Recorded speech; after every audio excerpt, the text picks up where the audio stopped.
Hello and welcome to Mostly Minnesota Music Podcast Edition. I'm Ann Tracy. I'm here with my co-host. Heather Baker. Yes, and we are here with Sarah Sauter Johnson and Katie Vernon of Dissonance. Welcome. Thank you. Happy to be here. Yeah, so glad to have you.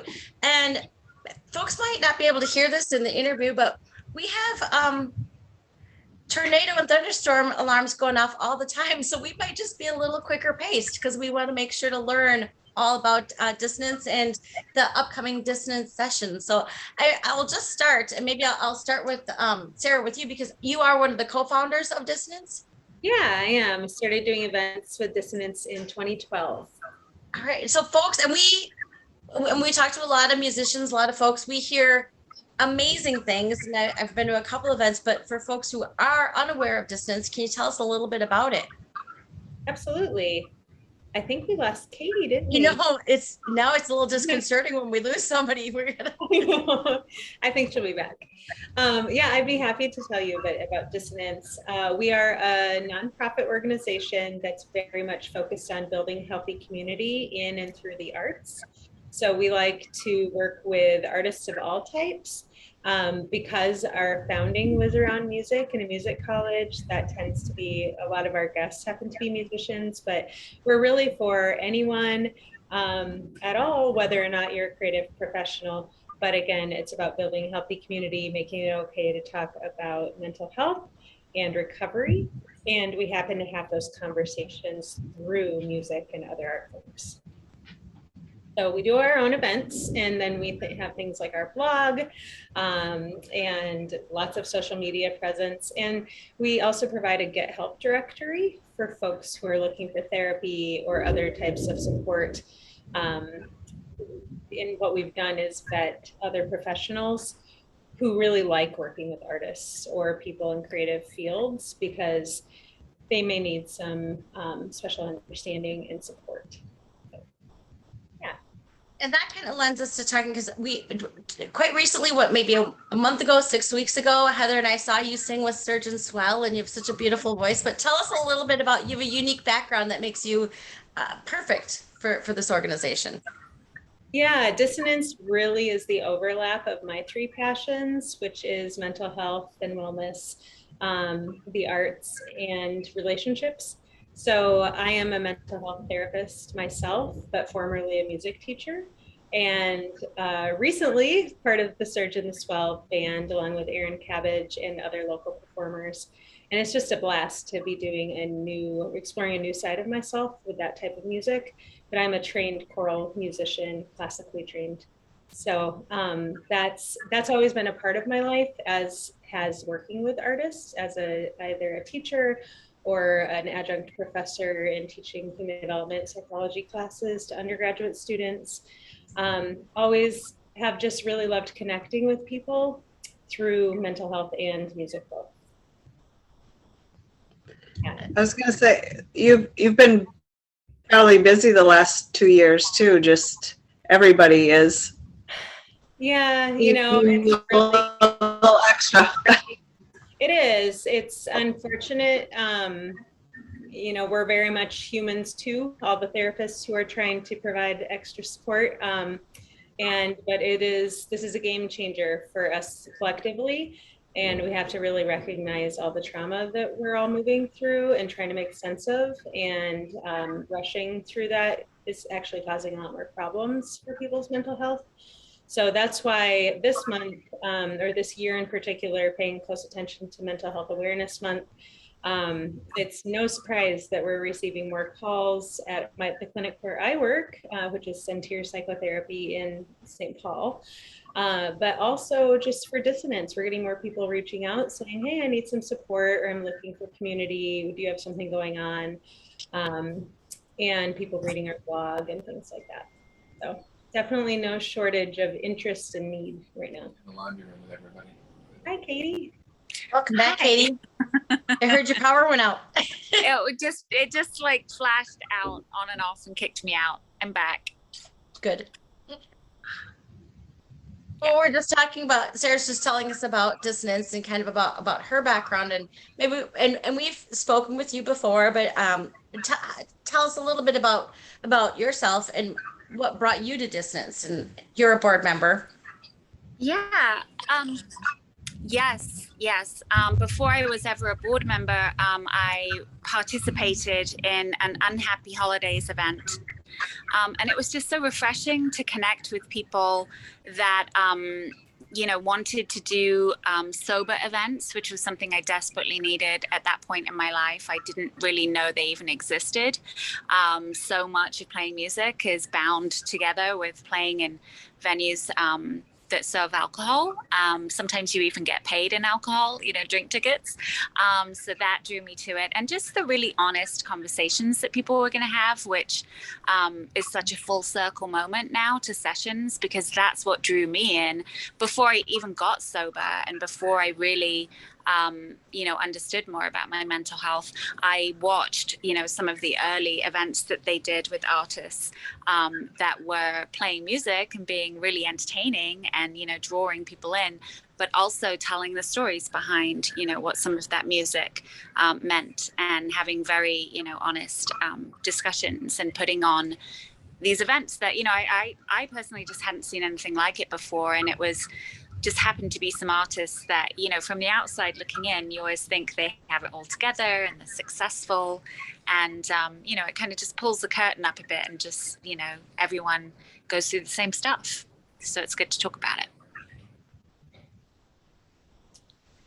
I think it's super valuable. And I guess just to break it up and have different, but Sarah, do you have a favorite event?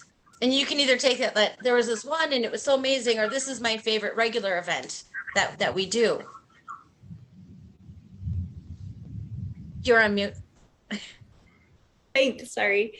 I actually really love us. We're dealing with keeping up the thunder while we're not talking, and the power. It's really loud here right now, so that's what I was trying to do.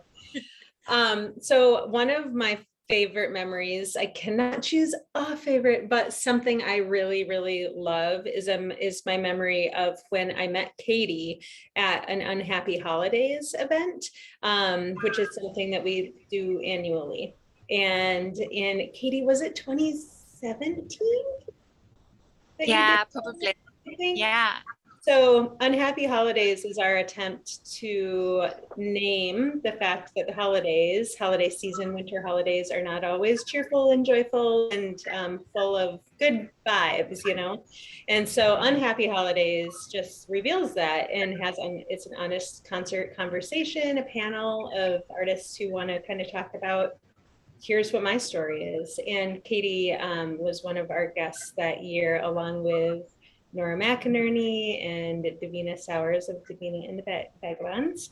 And that was I thought, a really, really awesome panel, a great combination. Dave Campbell was co-facilitating along with me, and I really enjoyed that. So that is one of my favorites. It was very interactive. We like when an audience wants to participate and share some of their story or ask questions. Because again, we're all about building that healthy community. So, and I know I made a lot of connections that night, and those relationships still stand. So that's definitely one of my favorites. And obviously, Katie, we got to, You know what is so funny is that I have this guy back here purely by coincidence, but he came to that event too. My little Mr. Stay Puffed. And in that was a great example of Katie sharing an object from like a memory of hers and why that was significant. So it's very, this personal connection is so much at the heart of Dissonance. Katie, I might ask you the same thing. Do you have a particular event or an regular event, just that you're like, oh, I can't wait for this to come up, or this was my favorite time ever, or a favorite time ever? I don't. Yeah, well, I mean, definitely the Unhappy Holidays that I participated in was such a life-altering moment for me to realize that I could be very honest with an audience and, kind of admit that, some of the happiest events that we all gather and do together can be really triggering and sad. And it felt really refreshing to say that out loud and not feel like you're the only person in the room bringing down the mood. And it wasn't a sad event. It was, there's a dark humor sometimes when you can share, how challenging things can be with people that really understand. And it just kind of levels the playing field. Like, we all know this is going to be difficult. So let's, kind of have a good time, regardless. And then I'm personally really excited to try to reestablish, it's been tough with the pandemic, but to try to reestablish having a sober New Year's. We did one and it was so amazing at the Parkway a couple of years ago. And so the idea of putting on a really fun concert, great headliners, really fun, non-alcoholic, beverages that everyone can, cheers at midnight and then just have a safe drive home. That was a really fun event. And I think that's something that we can do really well. And there's such a need in there's so many people that want to get out and celebrate, but don't want to be, kind of in a room full of, free flowing champagne. So, I think, just really big parties are always fun. Can I tag on that a little bit? I loved that night. That was a blast. That was also pre-pandemic, which is feels odd to even go there mentally. Yeah. But something that I think is important to state is that all dissonance events do not include alcohol. And the reason for that is inclusivity and not trying to put up a wall between you and me when we are having a conversation or talking about these topics. So that does not mean you have to be in sobriety to participate in dissonance. I am not a sober person myself, but you are certainly welcome to be sober, and we are very mindful of recovery and many different forms of recovery and paths to that. So I just wanted to say that it's not a requirement either for board members, volunteers, event participants, or attendees, but you are certainly welcome to come, and you will be safe at our events if you don't drink.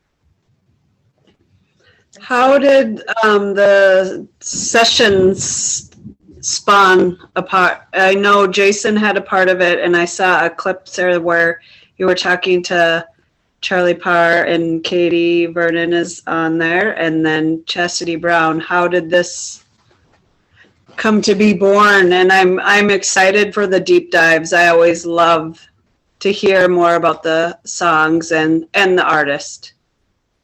Definitely. Katie, you want to talk about that at all, or? I feel like you would be better at talking about that. You were so, I'm fully invested and on board. I think you could talk better about the actual genesis of it. Sure. If you're okay with that.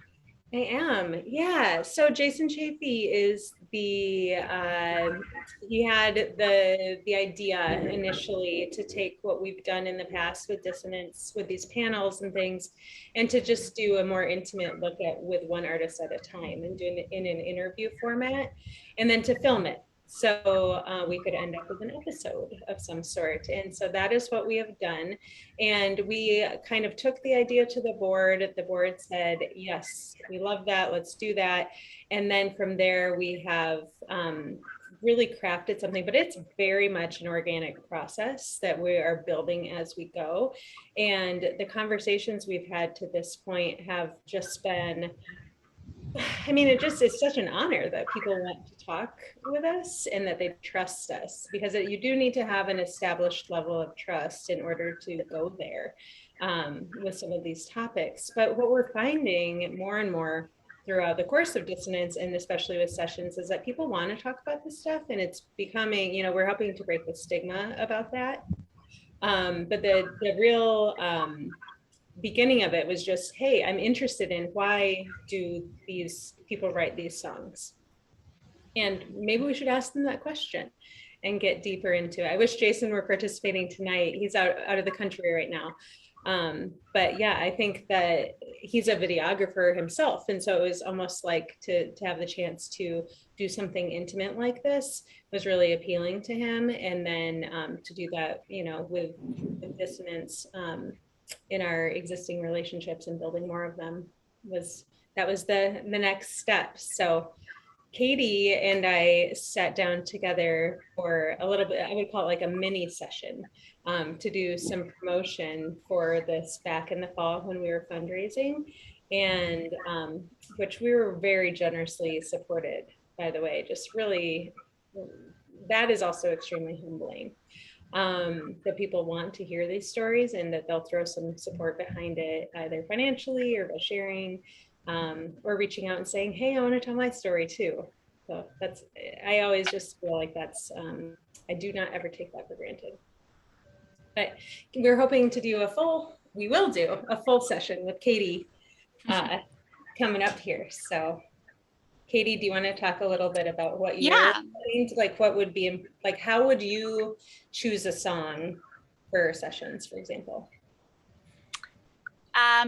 So I think that, you know, especially in my most recent album, I really tried to chronicle my kind of mental wellness journey, which sounds really pretentious, but you know, it was a literal journey that in my most recent record, I actually toured overseas and went to a lot of kind of childhood places and wrote very specifically about how kind of growing older and looking back on my childhood home and just kind of where I've come from emotionally, from one place of kind of a lot of loss to then going back and realizing, you know, I did have family there, I did have happy memories, and kind of, you know, putting all of that into songs was a really emotional thing for me, and that helped me really form an album. So, you know, each 3-minute song, you know, has to kind of tell its own little story, but there's so much more to say about you know, kind of the deep meanings behind all of that. And you know, I think as a musician, I've just always wanted to be heard, you know, like very literally with singing, which I just enjoy so much, but heard, you know, on a deeper level. You know, that little girl who lost her mom and felt like she couldn't grieve, you know, it's like I get a chance to tell some of those stories. But there's definitely a different thing that Sarah, as an actual therapist, brings to an interview, which is kind of a safety net. It feels like, you know, to talk, they are a little bit like mini therapy sessions, because there's a very gentle vibe to Sarah, and she asks questions that are open-ended but feel like there's kind of a safety net around them that you can share without feeling like, oh my gosh, I'm going to say too much. So I think that, you know, we're capturing something quite special in sessions, which is different from a regular interview, because she does a lot of research beforehand too, but it really is coming from a wellness point of view rather than just a promotion point of view. And I think most artists are very uncomfortable talking about their songs just to try to promote them. And so to take that off the table because they already exist and someone's already interested enough in them to ask what the story is behind them, it's just refreshing. It's just different. You know, we're always in this kind of cycle of what's new and what am I trying to sell? And this is really the opposite of that. It's kind of slowing things down and saying, okay, if you can go back and tell me what led you to write this song, more interesting stories come up. So I feel very honored to be in the kind of company, you know, of the people that we have already lined up for sessions. But I'm just, you know, I'm just going to say I'm worthy of that because that's a mentally well way of looking at it too. So I'm excited to do my episode as well. And you are worthy of it. Thank you. Now that I just turned 50, I finally believe it. Nice. That's fantastic. Congratulations. Yeah, thank you. But it makes me think, Sarah, when you interview people, how much is the interview for the audience and how much of is it to for the person you're interviewing? Do you think, is there a conscious balance for that? Well, I'm pretty new at this. I mean, I interview people more or less professionally. in a sense. I never ever think about my job as interviewing people, but it really requires the same. There's a lot of overlap there. So let's see. I mean, my primary goal is to provide enough direction for the person I'm interviewing, like Katie was saying, to open up a space, but then to give some boundaries to it as well for safety's sake, for the emotional safety for that person. Of course, always being able to edit, right? Like that's the beauty of these things too, is that we can always take a break. We can always try that again. We can always which we really haven't had to do a whole lot of yet, I will say. But just to name that, it's on their terms. They're driving, I guess, the person being interviewed, because we're not trying to be, what's the word? What is the word? Salacious. Yes. English major. Yep. Good job. Thank you. That's not what we're trying to do. We're not trying to be gossipy or, anything like that. We're trying to say, hey, we really respect you as a person. You're a person who wrote this song. What's this all about? And that's probably going to be somewhat tender. So I guess first and foremost, I'm just thinking about that person I'm sitting with.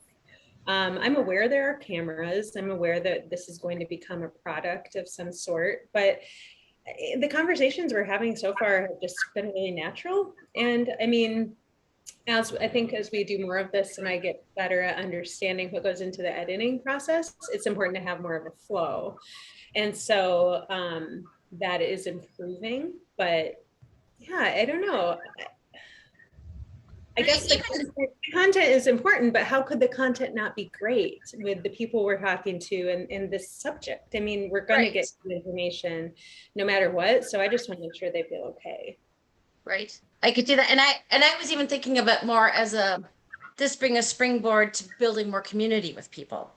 Yeah, exactly. Well, because it's an opportunity to make it okay to talk about this stuff, right? And to say you get more information about this artist you like already, which is why Dissonance exists successfully, is that people want to come to our events because Katie's playing or Charlie's playing, and they want to come and watch them play. And then surprise, you're also talking about mental health, and that's how we started the whole thing. We wanted to have conversations about making it okay to talk about this stuff with students who are going out into the professional industry of music and entertainment. And that's a lot to bite off. And so instead of doing individual counseling with everybody, which was impossible, we would offer these things and then have artists talk about the realities of making life in music. And it was mostly about mental health. So this is just a deeper look, a more intimate conversation with one person instead of a panel, but it's really at the root of what we've always done is the same stuff. Like just who are you as a person? How does doing music affect you, and how do you affect your music? It's very symbiotic, between song and songwriter. So, and then the audience, of course, is always involved too in interpreting what that song means to them. So. And I think of I think if you're on stage, you are in a particular role. That is not my day-to-day job. Mm-hmm. I work in the tech field. My stuff has very impact on the other, but Katie and Sarah, both of you can really start conversations that ripple well beyond.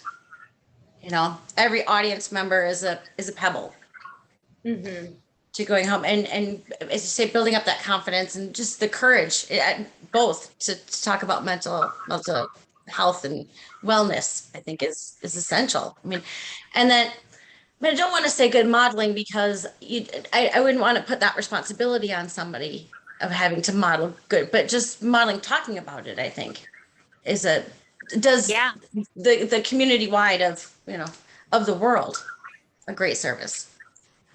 Yeah, I mean, the more I started talking about things, and I'll talk about things on stage, but also sometimes people will come up to me after a show and they'll share with me something that I've posted on social media, and you sometimes forget, what people are reading.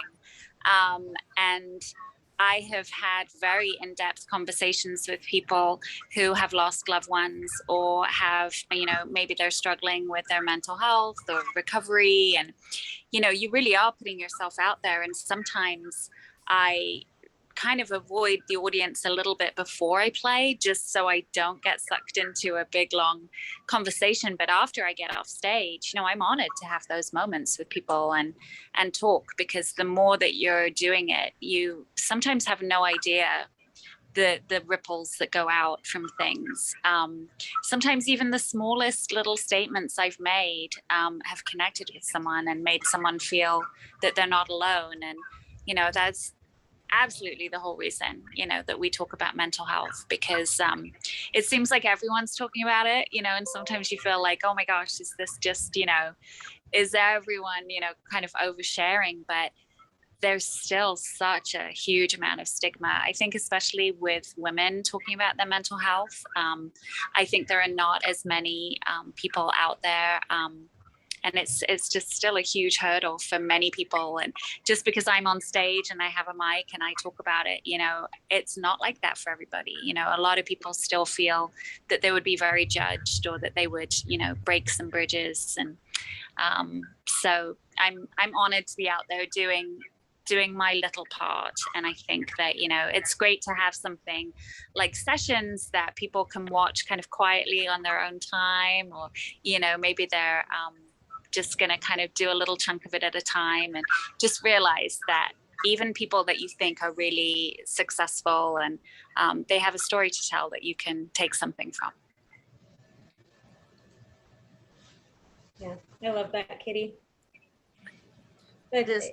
Part of this is, with mental health, sometimes we avoid saying mental illness, but everyone has mental illness or in mental health to some degree, just like physical health and illness. And so the more we say that, I think the better. It takes that kind of ick, the power of stigma away from it. But it really is, this is a universal experience. It's, not everybody does that through music necessarily, but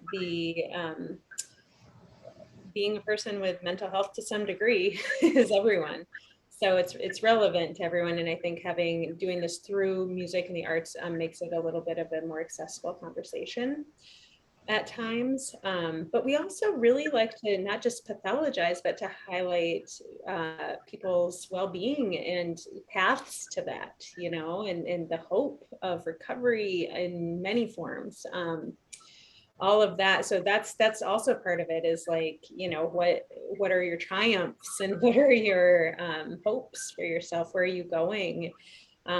Sometimes we'll work with an artist and then they'll say, maybe I'm going to try therapy, and then a couple of years later we hear that they did, and now we want to talk to them again. So it's very much we're always all evolving and growing, and hopefully, right, like that's the goal. So to do that in community with others, it's just all about making it okay. So I really like the way you put that though, Katie. And I think about the online component, and this kind of dips into what I do during the day, but that is a way to reach beyond the Twin Cities. And I think that there's an audience in rural Minnesota where community is harder because population, lower population density, greater spaces, everything else. And this is one of those COVID silver linings, that suddenly everything had to move online. But this does open a door to people that they weren't going to be making the 4-hour drive to Minneapolis for the show. And I think reaching people who really are, just by definition, much more remote. So that's a huge gift to them. Well, and I think, even if you've got, a club on your doorstep, if you're struggling with social anxiety or depression, it can be really hard just to even know how to connect. And taking it back to my, introduction to Dissonance, I watched those little clips on Facebook and I thought, I'll never get out to, those venues, or I'll never be, playing music on those stages. But I relate, to what these artists are saying. and here I am, years later, kind of diving in and getting involved. But, there's a huge amount of, I hope, kind of positive accessibility that we've all kind of been learning about during the last 2 years, which is that we mustn't stop sharing things in formats that can reach beyond, people who are able to get out and about, because it's not just about distance. It's about, a million reasons why people can't get to events. So I hope that we always continue, in every event I do, I hope that we find a way to share that with people, all over the world, which is exciting too. You can reach, way beyond, which is fun. Yeah, and the more we, something else that has happened for us as an organization is trying to connect with like-minded companies and organizations who want to partner and collaborate, because just the wider we can cast our net, the better.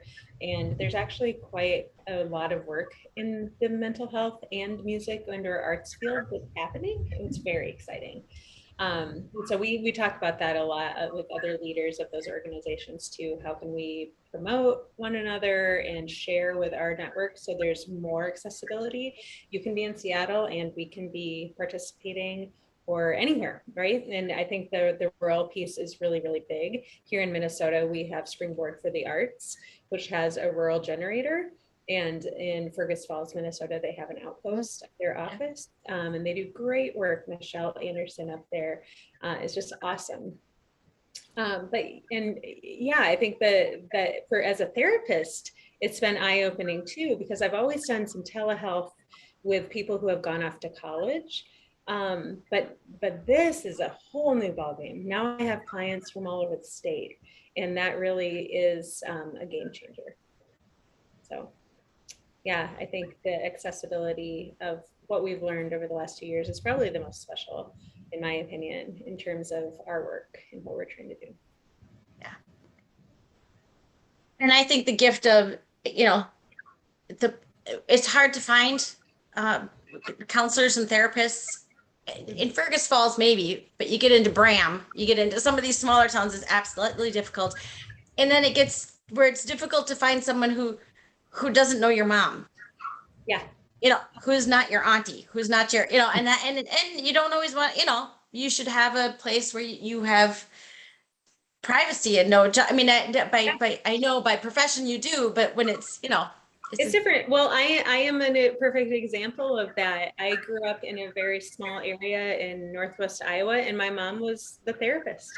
And it was like, you could tell people didn't want to talk to me because they obviously talked to my mom, or they wanted me to know, or, it was just very much that. So yeah, the more options we can give people, the better. We were definitely just the weird family all around. I hadn't really thought about it. My grandma was the counselor at a girls' school in St. Paul. She taught every teacher I had at this small Catholic girls' school. My dad will sort of say, well, it's hard to find a date. I'm not dating Mrs. Tracy's kid. That's funny. But to have that, yeah. I mean, there's community. Sometimes community is supportive, and sometimes you need a little. Yeah, and you're given all these tools to their privacy, and that's part of it, is that we with sessions, like respecting the what are your limits, what's off limits, what are we not talking about, or if we go somewhere in our interview and it's like, I'm rethinking that afterwards, don't include that, that's fine. So yeah, we have a lot of flexibility with that, and the understanding is that anyone in the room during the interview is there as a support person. Again, this is not, we're not there for promotion, we are there to support. And it ends up feeling very mutual too. So I get a lot out of it myself. Cool. Yeah. That's cool. Do you have other, sorry. I was going to say, I think you have other events too this month for? We do, for mental Yeah. health. Yeah.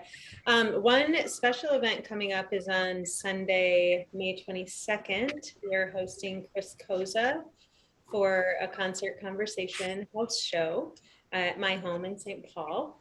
So we have that. We have a Facebook event for that. It's also on our website, which is dissonance.org, with a link to buy tickets. All proceeds go to supporting the artist. But that will be a follow-up to a blog that Chris wrote for us about balance in his life as a musician, about wellness in general, all areas of it, and making different choices as he grows and ages as a musician, as a person. So we'll be doing a bit of a conversation, a little bit of an interview format, and we'll also have amazing NA drinks from Zero Proof Options with Kate Faulkner, who will be there doing a special sampling. So be good. Yeah. Katie, what else do we have going? That's anything of.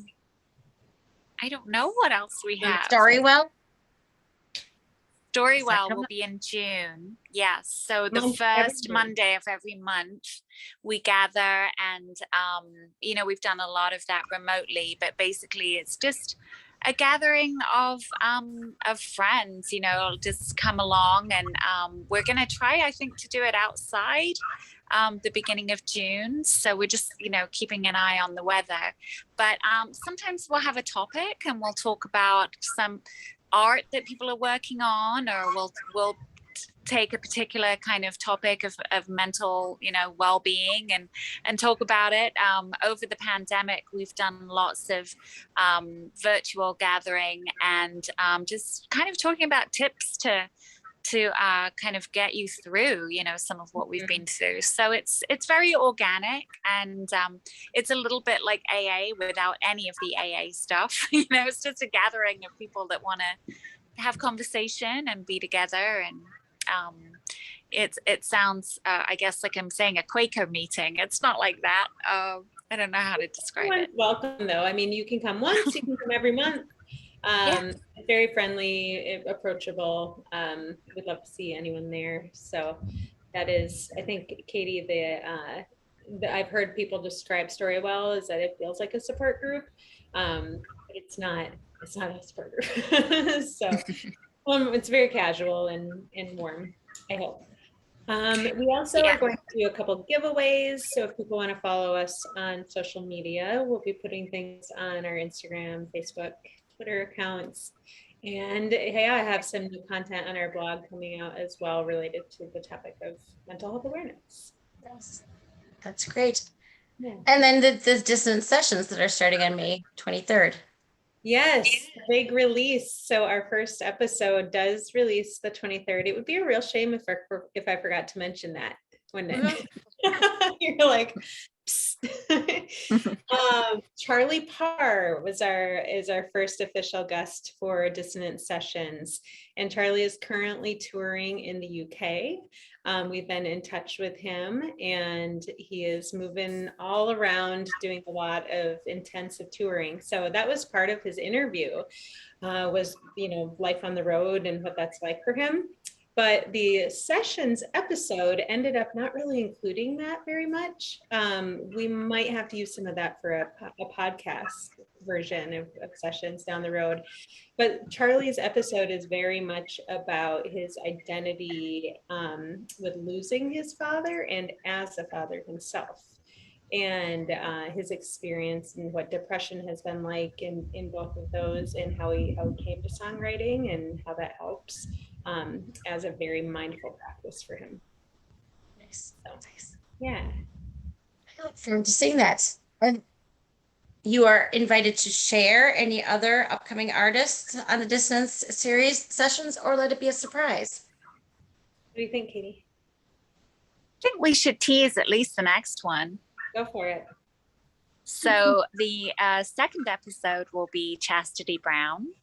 Very excited about that. And I was not there for the filming, but I hear a rumor that there were some goats. I don't know if they make an appearance. I'm hoping they do. I know they caused a lot of excitement, but Chastity Brown is just a jewel of the Twin Cities music scene, and has had, some huge overseas success. And it was very exciting of her to connect with us and do this. So I'm very excited to see that episode. And that we are planning to release right around the same time that her new album comes out in June. So the two songs she chose are from that brand new music and looking at the story behind those. So it's gonna be a good time. It's exciting. It's Yeah. it's fun to, as I said, Heather and I, we've heard so much about Dissonance. I mean, just, so many people speak so highly of it. So many of the musicians that we've spoken to have spoken so highly about it. So it's fun to learn more about it. It's fun to get to meet you, Sarah. It's fun always, Katie, to talk to you. We've talked to you a few times, and sometimes I Yeah, see you out. thank you. Yeah, Thank you yeah. for your continued support of everything you do.